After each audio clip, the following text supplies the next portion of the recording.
Meet PitchDB, the ultimate platform for speakers looking to make their mark on podcasts, conferences, and media outlets.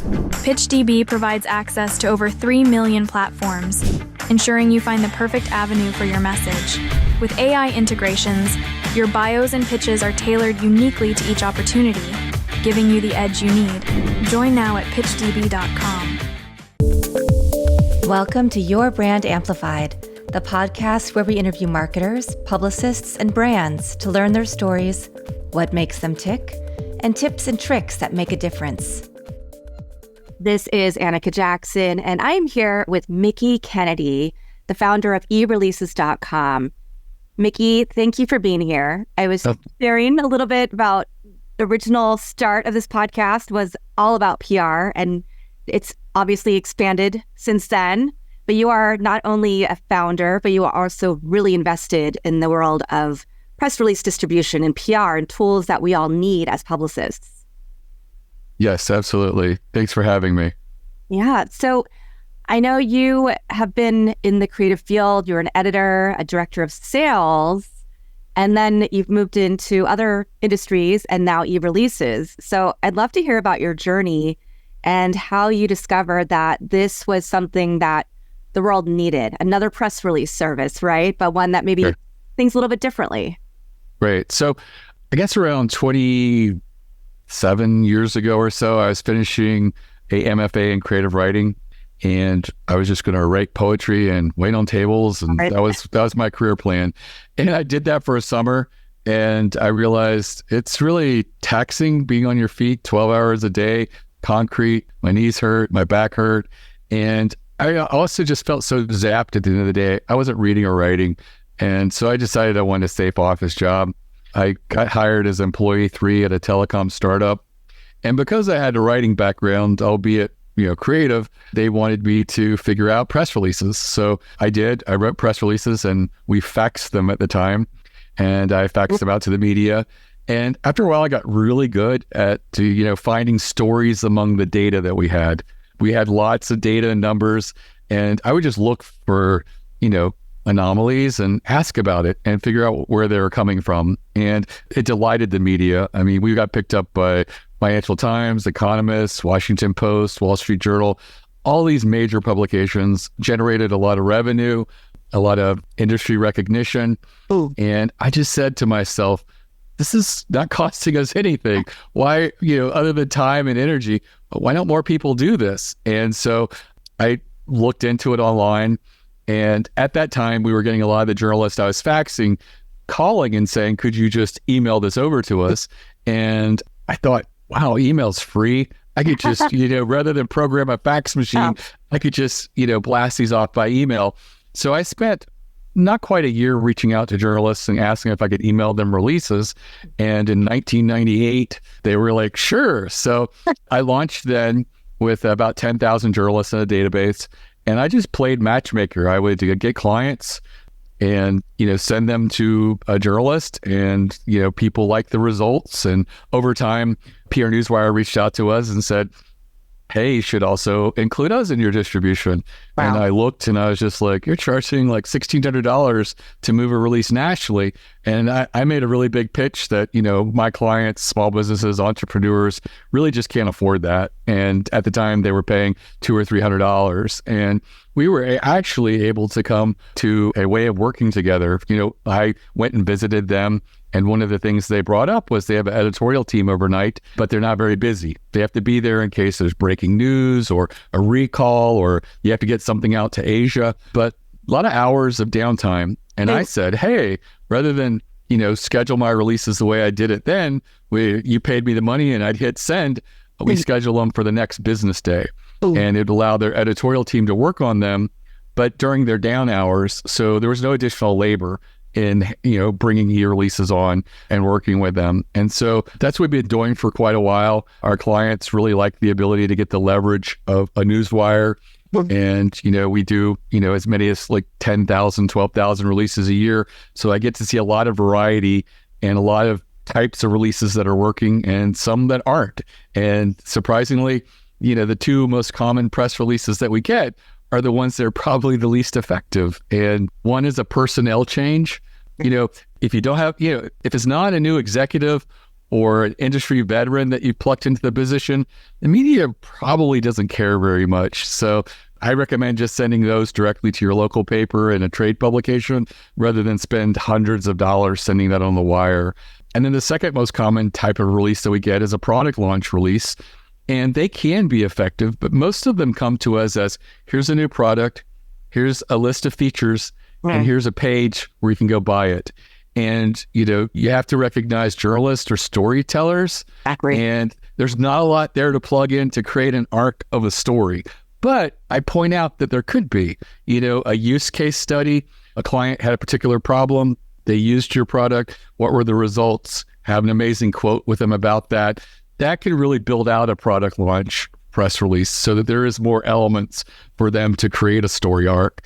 And so it's interesting sitting and watching and seeing what's working and not working and sort of beating your head every time these releases come through. And every client that I've gone to and said, personnel releases don't work very well. They're like, well, it makes the new hire feel good, to see them on Yahoo and a few syndicated websites. So I get it, but I do want people to think strategically with their money and what more strategic types of releases they should be focusing on. Well, I'm so grateful that you're here sharing this expertise with us because e-releases, anybody who's in the world of PR knows who you are. And I think that neither one of us looks old enough to have been people who fax press releases, but I also used to fax press releases. It was a couple of years after you, but I do remember those days not so fondly because then you fax it over and then you have to call, make sure they got it. They don't want to answer the phone. Great. So I love that you're sharing what doesn't work in press releases. One thing that drives me crazy when I see friends who are looking to get media send press releases out is that they then start posting where the press release has been syndicated or, where it's showing up, and they are acting as if it's a news article about them. And people don't know the difference. So will you please first talk about what really is the purpose of a press release? How do they work? And how is that different? Right. So when I talk about press releases, I'm talking about getting them out there to the media, and the end goal is to get earned media, where not your press release gets put in an article or a newspaper or a website, but an article written by the journalist using that press release. And there are a lot of people out there today who have a lot of websites that their only goal is to syndicate your press release. And every time you issue a press release, it does get syndicated. Like it'll appear on Yahoo Finance, it'll appear on a few different websites. And for some people, they feel like that's the end goal. And it's really not, because the places that these syndicated press releases appear are usually not the main page where people are reading. They're usually on websites that don't get a lot of traffic. And even if they are, like Yahoo, they're a buried section on Yahoo that very few people go to. And so despite that, some people get excited by it. They like having, a bunch of logos that they can add to their website or use in some way.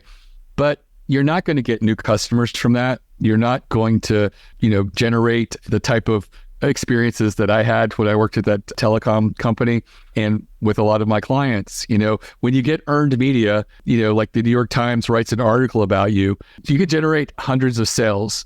I've seen some really crazy stuff in my past with a single press release. One press release generated over $10 million in revenue for someone. You're not going to get that on syndicated sites. Even if someone says, I can get you on 1,000 of these syndicated websites where your press release is replicated, you might get, probably not even one sale, because really no one's looking at these places. A lot of them are just subdomains on a news site, and they're just a profit play in which that news organization gets paid a little bit for all of these things appearing. So I find it a huge distraction. There are 3 wires in the US that will take your press release and send it out to journalists. And that's PR Newswire, the oldest and largest who we work with, Business Wire, and a new player, Globe Newswire. Anybody in the US that's got Newswire their name or says they're a wire, they're not. It's really? Those 3 companies. And yet I have people every day ask me, hey, how do you compare against this company or that company? I'm like, well, first of all, they don't reach journalists. They just syndicate your press release. And they're like, well, is that important? I'm like, no, it's not important. It's really not. We're looking to get you in front of journalists who are considering story ideas. And I don't expect we'll ever have more than 3 players anymore for newswires, because it makes it harder for journalists to search for stories. They like having 2 or 3 places to search for. They don't want to go to 4 to 5 or 6. So there has been consolidation, and I don't expect that it's going to break out to a 4th or 5th one anytime soon. But journalists log in to these wires and they're able to look at their industry feed. They can also, on some of these wires, like PR Newswire, customize their feed so they can exclude certain keywords that they're not interested in those releases and make sure that they're capturing releases that mention certain words. So they can really make it very curated for them and make sure they're looking at just the types of releases that they're considering. And that's what makes the wire so valuable for them. Wow. First of all, I mean, mind blown right there. I did not know that there are only 3 legitimate wire services that are actually getting your press releases out to journalists. Right. There are wire services out there for news organizations, and a lot of people have heard of those. Reuters, UPI, the Associated Press, and they're not wires of press releases. They are wires of news stories that they've written. And they just license it to these other publications.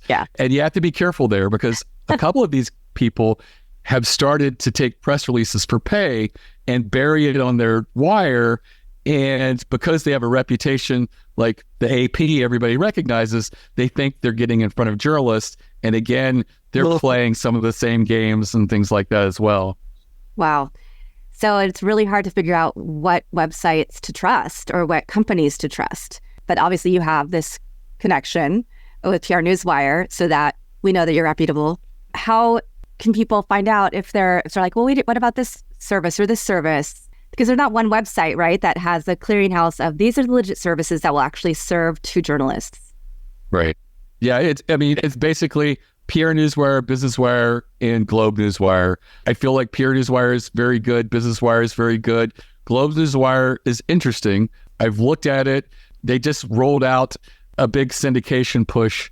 And now when a release goes out with them, you get over 500 syndicated links. And I feel like maybe they're moving in the wrong direction towards syndication. But, we'll wait and see. I'm still seeing how they work with earned media and whether they're reaching that or not. But those are the 3 players. Anybody else, you can just discount. They're not really reaching journalists and things like that. PR firms are different. People always ask about PR firms. And, PR firms are great. They're a big customer of e-releases because, they will send a release on the wire. But more importantly, they will do pitching. And pitching is an art. It's working with relationships that you've established with the media.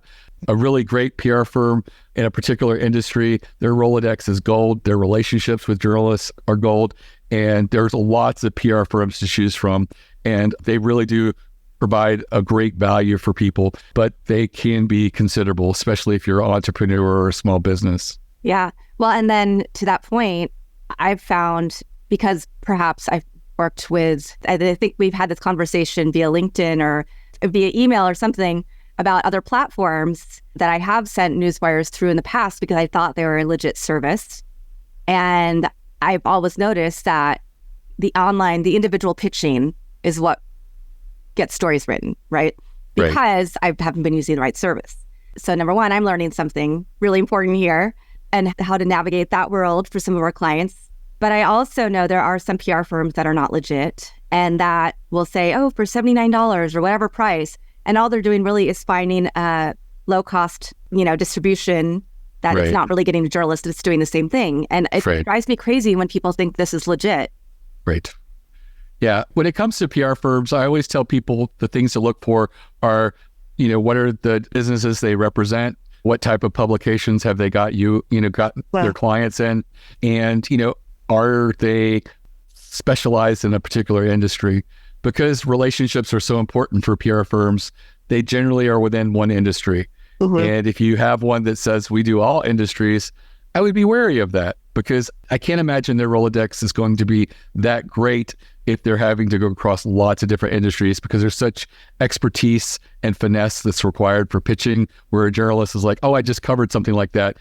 A great PR professional will immediately roll to a different idea, and they do it on their feet. If you've ever seen it, it's like an amazing talent. And I wish I had it, but it's really amazing. And it's because they know that industry so well. Mm-hmm. And so never look for a generalist when it comes to a PR firm. You're looking for one that's recognized in that this focuses on one industry. It might be, technology, that can be broad, but often it's very specific.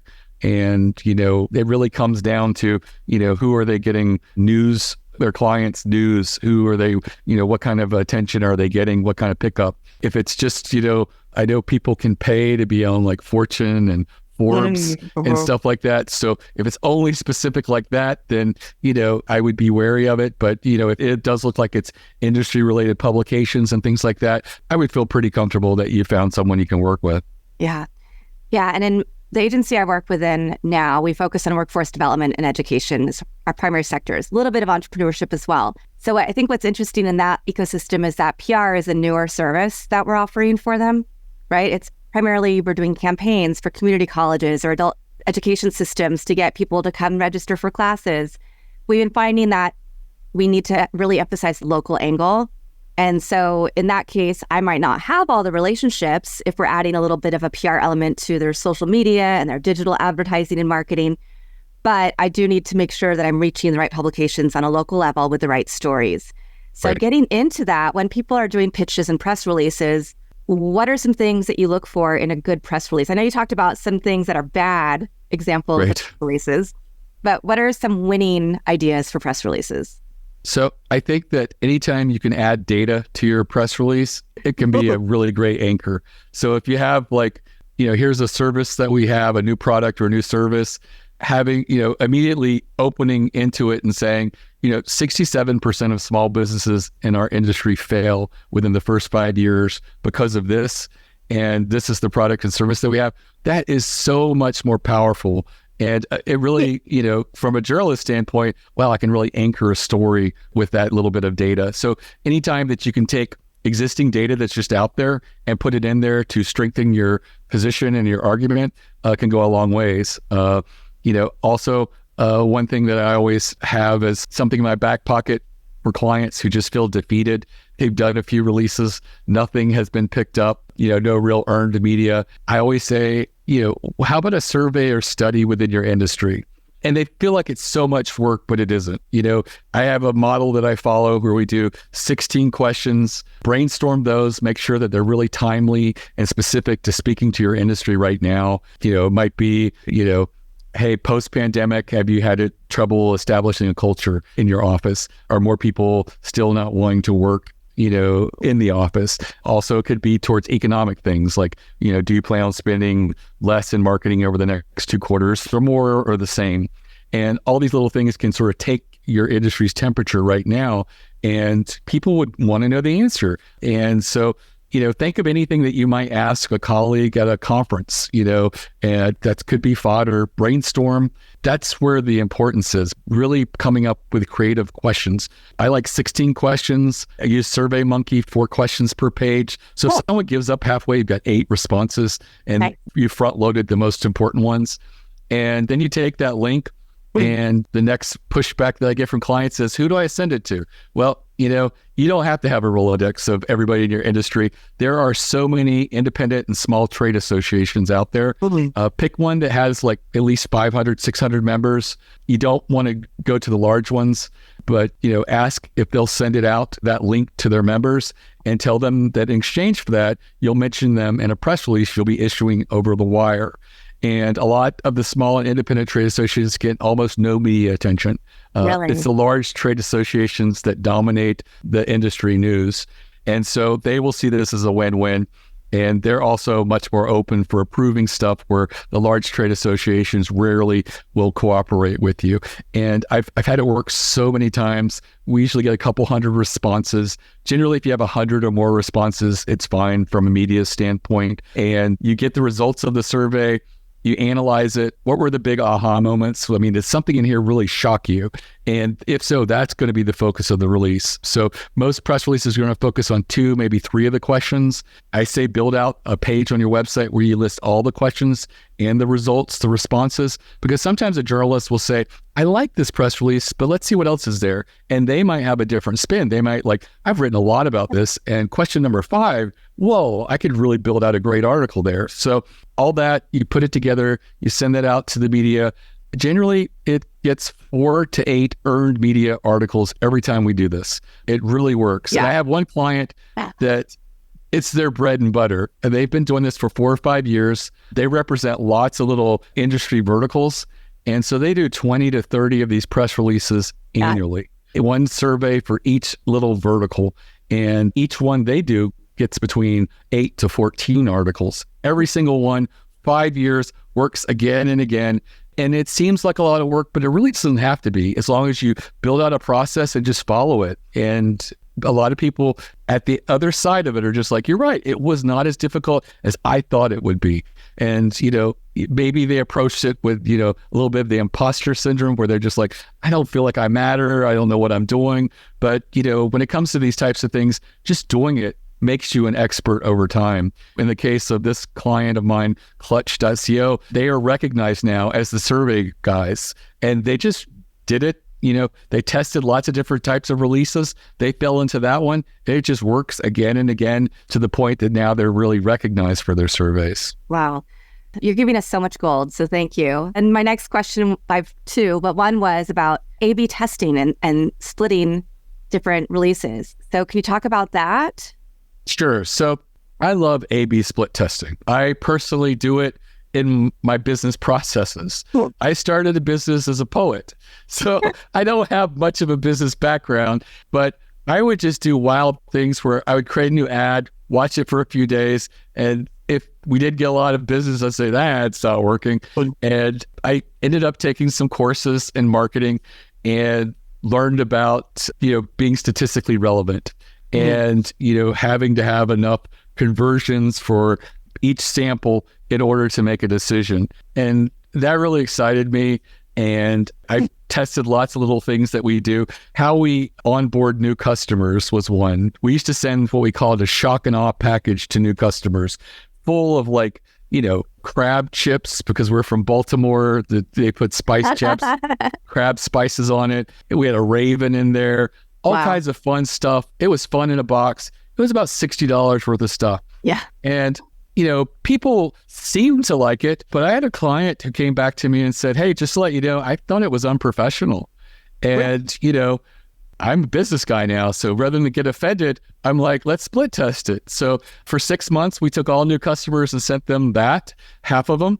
And then the other half, we sent them a book and a letter welcoming them.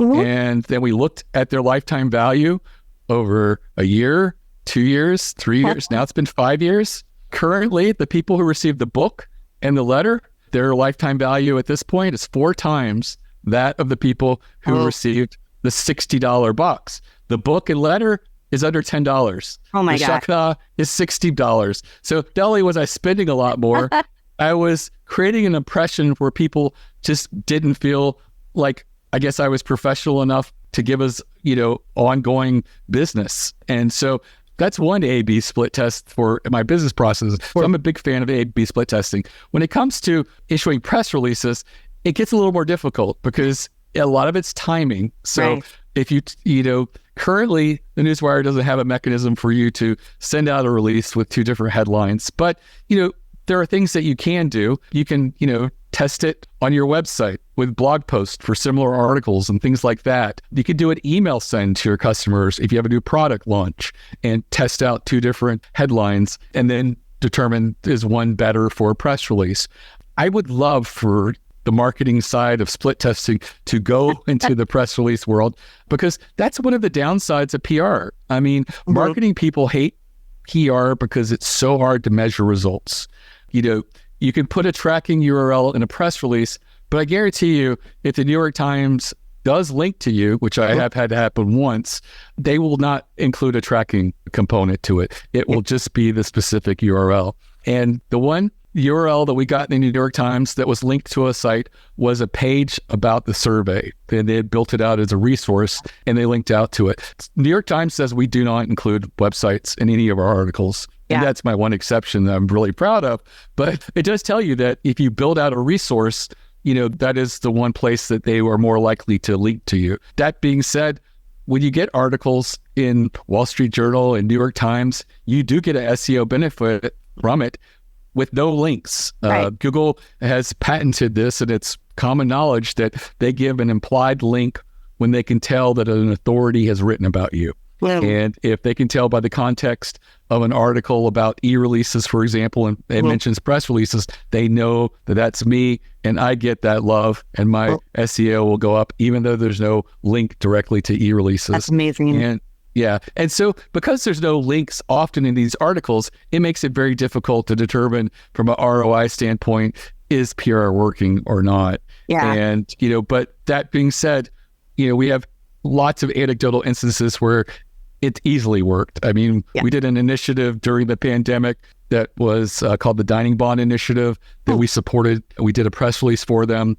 It was set up to nominate a favorite local restaurant. And if this group could get in touch with them, you could give money and it would be sort of like a gift certificate that be honored by them.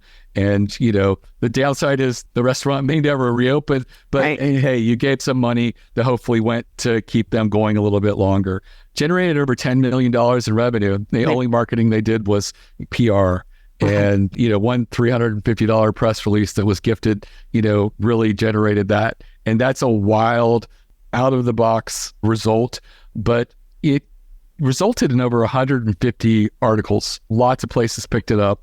It did so well because there was so much uncertainty and negativity early on in the pandemic. People didn't know what was going on. Here was something that was positive. Everybody's been sent home for 2 weeks to flatten the curve.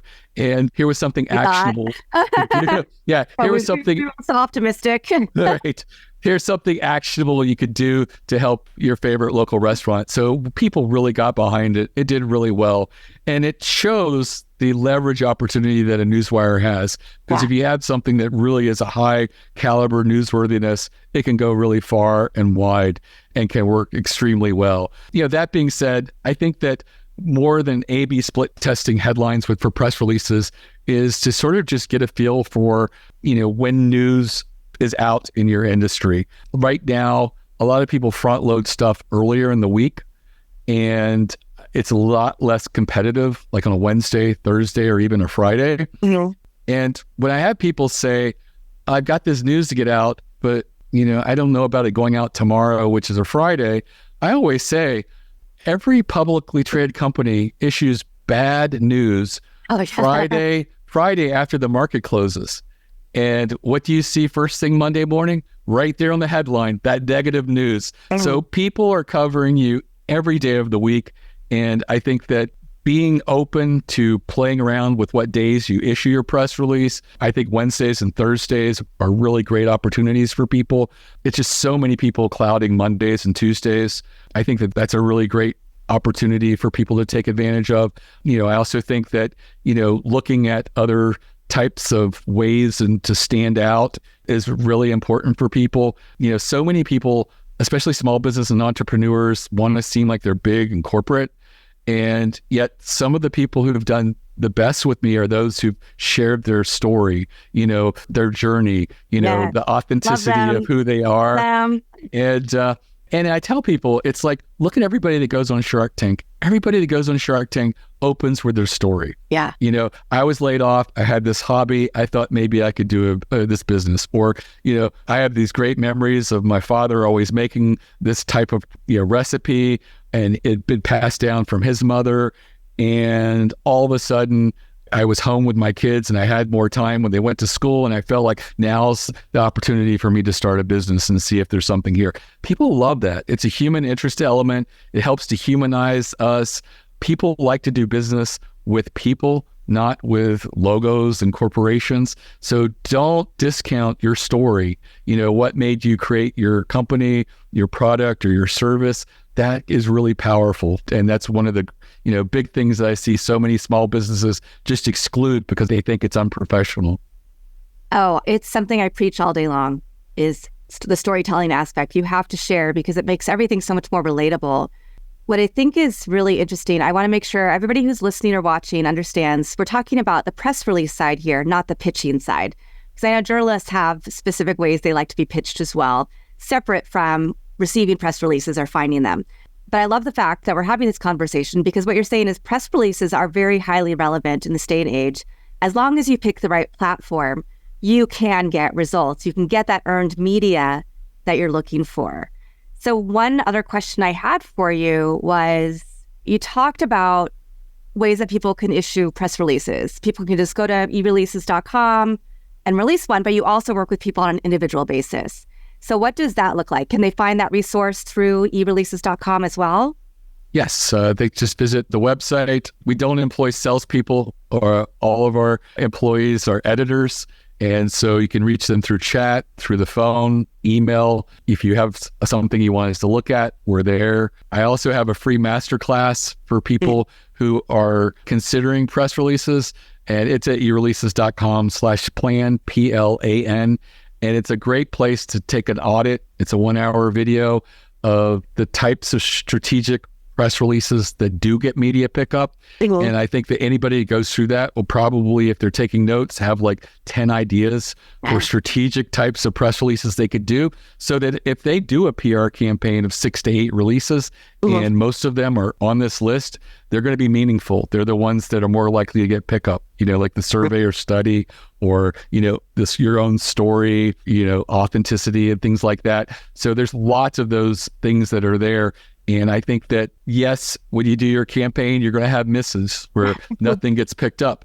But if you're following those as examples, you're going to have some hits along the way. I've never seen it not happen when you're working with strategic releases. Just like the survey, I've never had that fail, with maybe one exception where a client asked one question, and it was a dating website, and they asked the question, "Do you like tall men?" Okay. And nobody was interested in the response to that because that's an obvious question. You didn't ask, my model is 16 questions, and you want to have surprising things that people would want to know the answer to. Yeah. And that client didn't follow my advice, and it didn't work out for them. But, if you ask really great questions and you ask a variety of questions, you can get away with 4 being bad questions. You can get away with 8 being bad questions. You can get away with, 14 of them being bad questions. If you ask 2 that are really great questions and you focus a press release on that, people will want to know what the response was. What percentage of people feel this way? And then you can add your analysis and some quotes by you as to why it turned out that way.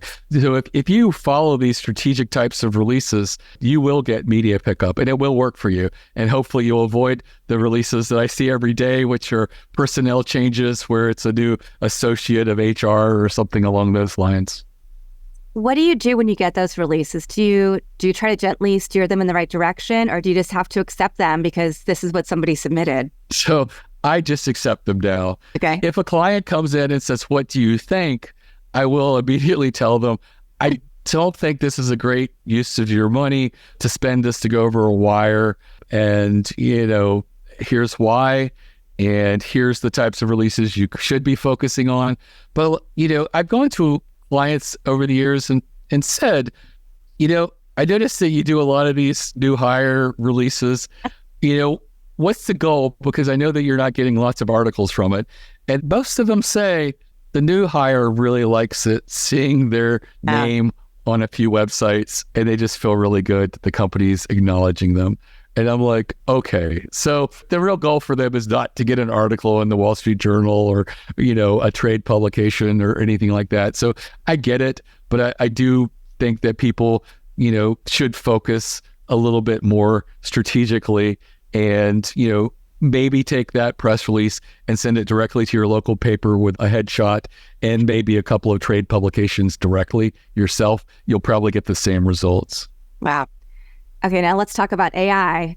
So we know AI is changing the entire ecosystem, whether it's on the journalist side, there are so many places that are now offering to write AI pitches and press releases for you. I hear journalists saying we can tell when something's been written with AI if people don't go through and actually personalize it. How do you see AI playing into the world of press releases as a positive or a negative? Okay, so I have played around with AI, and AI is horrible at coming up with ideas for press releases. It comes up with the ones that you expect, like, oh, a new hire or a milestone, like, your 10th anniversary. And there's a lot of things like that are, I have blog posts on my website about things that could be press releases. But the strategic types of releases, the ones that really are effective, they never come from AI. And so, I think that for strategy, AI is not there yet. But for actually writing a press release, I'm okay with it. So you have to have the idea. You can't have them come up with the idea. Yeah. But if you approach them and say, hey, I just did a survey. This was the big aha moment. Could you write a press release with this? I feel it could be useful. And I also feel if you could break it down paragraph by paragraph, you can get some well-written paragraphs. Who this is for? This is for the person who can't afford a writer or a service to write for them, and they don't feel comfortable writing themselves. I think AI is appropriate. When it comes to AI, I would never use it for writing blog posts and putting on my website because, Google is the main driver of traffic. Yep. And Google's a lot smarter than AI, than me and AI and a lot of people out there. Google's going to know that this stuff is generated by AI. And I think if you're putting content on your website, I wouldn't want it to be AI long term. Now, when it comes to a press release, it's written for journalists. So if a journalist can read it and generate an article from it, there's no downside because the end use, the earned media has been written by a journalist, not by us. Right. And, I think that if a journalist gets an article or a press release that's well written and it's a good hook, the idea has resonance, they're going to write an article about it, and regardless of who generated it. So I think it's completely appropriate to have it write a press release. I just, you need to know going into it what the release is about and have an expectation of what you want, each paragraph to be. Also, I find that quotes that AI generates are they're kind of safe and they're not great quotes. And by great quotes, it's like, tell me what a great quote is, Mickie. It's so hard. It's like art. Well, it's a great piece of art. But some of the things that I noticed with a great quote is, wow, it was said so powerfully, or you said something with such precision and made it so succinct that it had some authority. It could also just be controversial, what you say is outlandish or something. But you want to make sure that your quote stands out, because the one thing I know is if a journalist is looking at two press releases and they're both kind of mediocre, but they need to write a story, but one has an amazing quote, they'll often go with that because they can build a good article around an amazing quote. And having a safe quote that just looks like it was corporate speak or written by committee, it doesn't stand out. And I think that a lot of the AI generated quotes are like that. They're softball things. So spend a little more time. If you're going to ever have some creative writing or, apply some, powerful language, a quote's a great place to do it. It doesn't have to be elevated diction or anything like that, but just says something that if they were to take that quote out and just paraphrase it, there'd be a loss. It's like, oh, you said it more powerfully, or you said it with such more conviction or something like that. That's your real place to shine. I never even thought about using AI to come up with quotes for me. So that's such a foreign concept, but I can see how that would be something that people use a lot. So thank you for sharing that. I have really loved this conversation. And even though I kind of go between like branding and marketing and digital and PR and like a little bit of each of those things.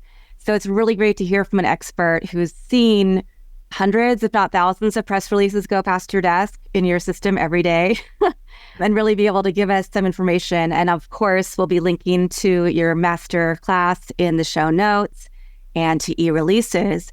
Is there anything else that you want to share that you don't think we've covered that people really need to understand about press releases? I think one of the big things is that a lot of people really feel like, press releases are for big corporations and not for small companies and small businesses.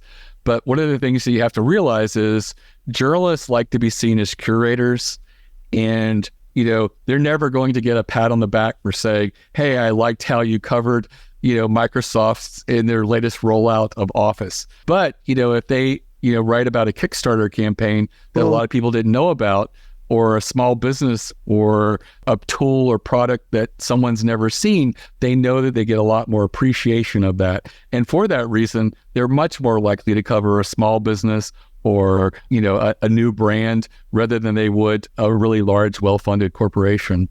Wow. Amazing. Mickie, thank you so much for being here today. And I always ask, do you have a favorite quote or mantra or some words that you live by? I think that one that I really like is, if you really look closely, most overnight successes took a long time. Oh, yeah. And that's by Steve Jobs. And it's because you look at people and, like a startup, and it just effortlessly grows. And you're just like, whoa, how did they do that? And then when you find out behind most startups are people who've had some failures in their past, they've had some successes, they know what's working, and there's a legacy there that goes into it, and their education and all that talent that looks effortless, but it's really not. It took decades to get there. Yeah, fantastic. Well, thank you so much for being here today. I've really appreciated your time and expertise and how much you've shared with us. I know I'm going to go and take your free course myself, and I know what platform I'm going to be recommending to clients. And Mickie, this is not a paid advertisement. Mickey's just here as a guest. So, take that for what it's worth. But thank you again, Mickie, and thank you to the audience for coming back and listening or watching this episode of Your Brand Amplified. I'll be back again in a few days with another amazing expert to share their knowledge and help you grow your business. Want more? Check out amplifywithannika.com or follow me on socials at amplifywithannika.